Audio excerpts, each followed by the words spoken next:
سوال ہے کہ اگر بدعت حسنہ جیسی کوئی چیز نہیں ہے تو عمر رضی اللہ تعالیٰ نے کیسے کہا کہ یہ اچھی بدعت ہے؟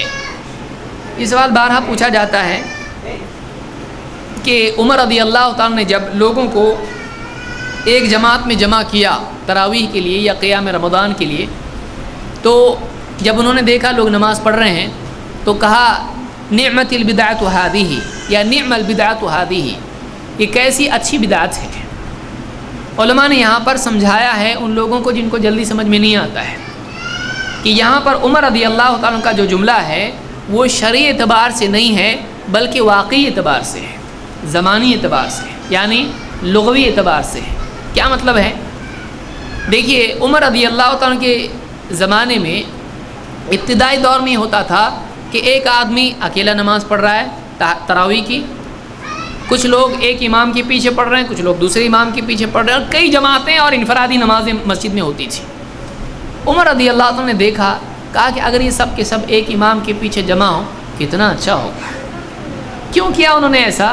اس لیے کہ عمر رضی اللہ عنہ نے دیکھا تھا کہ اللہ کے رسول صلی اللہ علیہ وسلم کا آخری عمل یہ تھا کہ آپ صلی اللہ علیہ وسلم نے 3 راتوں میں سے آخری رات میں سب کو جمع کیا تھا ایک نماز کے لیے، اور آپ نے ایک امام بن کر سارے مسلمانوں کی، مدینہ میں جو لوگ نماز کے لیے آئے تھے ان سب کی ایک جماعت میں آپ نے امامت کی تھی۔ تو واقعی یہ عمل اگر اچھا تھا تو اللہ کے نبی کو پسند تھا، اسی لیے تو آپ نے کیا، اور ہونا ایسا ہی چاہیے تھا تو آپ نے کیا۔ لیکن آپ ڈرے اس بات سے کہ کہیں یہ فرض نہ ہو جائے، تو آپ نے اس ڈر کی وجہ سے وہ اچھا عمل چھوڑ دیا، کیونکہ وہ فرض نہ ہو جائے، فرض ہو گیا تو لوگ کر نہیں پائیں گے، کیونکہ موسیٰ علیہ السلام نے پہلے بتایا تھا آپ کی امت نہیں کر پائے گی، تو 5ویں معاملہ آ کے رک گیا تھا۔ اب اور اگر فرض ہو جائے تو امت کے لیے مشقت ہو جائے گی۔ آپ مسواک کا حکم نہیں دیتے تھے لوگوں کو، لولا ان اشق علی امتی لامرتهم بالسواک عند كل صلاۃ، اگر امت پر تکلیف اور مشقت کا خوف نہیں ہوتا تو میں ہر نماز کے لیے امت کو مسواک کا حکم دیتا ہر نماز کے وقت میں۔ تو آپ ڈرتے تھے کہ امت پر تکلیف نہیں ہو، مشقت نہ ہو، آسانی رہے، آپ رحمت للعالمین سے۔ تو آپ نے آخری جب تیسری رات سب کو جماعت میں نماز پڑھ کے بتایا تو آپ نے اشارہ دیا کہ اصل یہ ہے، جماعت مطلوب ہے، اسی لیے آپ نے وہ کیا۔ لیکن پھر آپ نے چھوڑ دیا، صحابہ انتظار میں تھے، آپ کیوں نہیں آئے چوتھی رات میں؟ آپ نے کہا مجھ پر تمہارا رات میں نماز میں انتظار کرنا میرا مخفی نہیں تھا، لیکن میں ڈرا اس بات سے کہ کہیں یہ تم پر فرض نہ ہو جائے، تو میں نہیں نکلا۔ تو آپ کا چوتھی رات کو نہ نکلنا نماز کے لیے، جماعت کے لیے، ایک مجبوری کی وجہ سے تھا، ایک ڈر کی وجہ سے تھا کہ کہیں اللہ کی طرف سے اس کی فرضیت کا حکم نہ آ جائے، کہیں وحی نازل نہ ہو جائے کہ آپ ہمیشہ ایسے ہی پڑھتے رہو، جماعت سے پڑھو، یہ بھی نماز فرض، کہیں ایسا نہ ہو جائے۔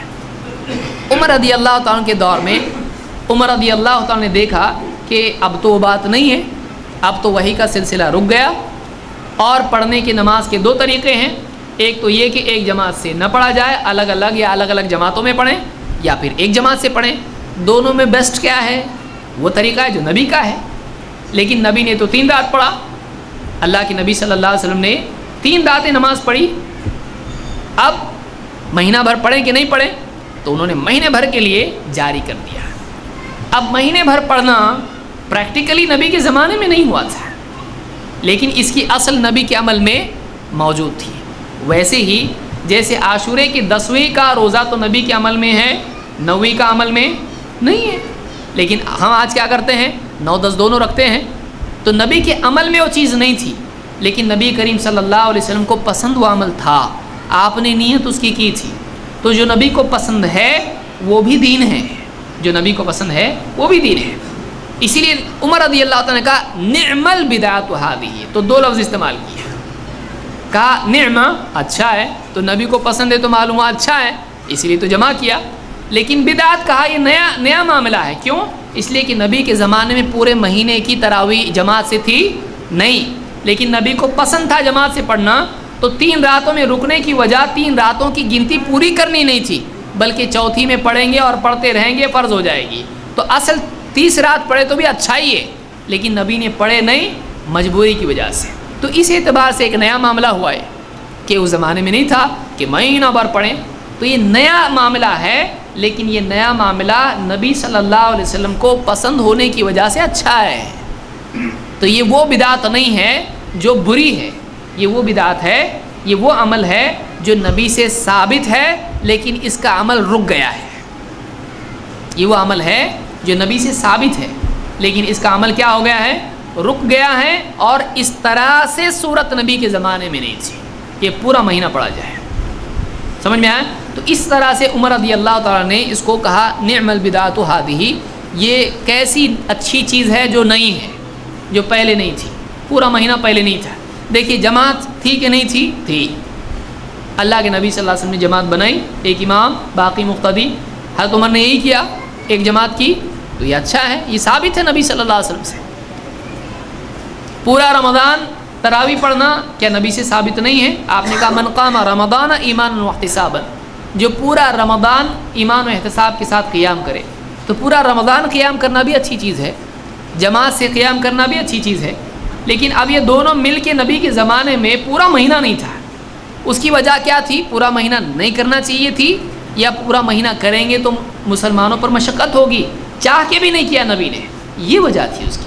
تو حضرت عمر نے کہا اب تو وہی بند ہو گئی، چلو پورا مہینہ شروع کر دیتے ہیں، کوئی مسئلہ نہیں، کیونکہ یہ عمل نبی کو پسند تھا لیکن ثابت نہیں ہے. تو وہ عمل جو نبی کو پسند ہو لیکن اس کی شکل نبی کے زمانے میں موجود نہ ہو، شکل کے اعتبار سے وہ نیا ہے لیکن اصل کے اعتبار سے پرانا ہے. اس جملے کو یاد رکھیے، شکل کے اعتبار سے نیا ہے لیکن اصل کے اعتبار سے پرانا ہے. نبی سے ثابت ہے، نبی کو پسند ہے لیکن نبی نے کیا نہیں. تو اس اعتبار سے اس کو عمر رضی اللہ تعالیٰ نے بدعت کہا ہے.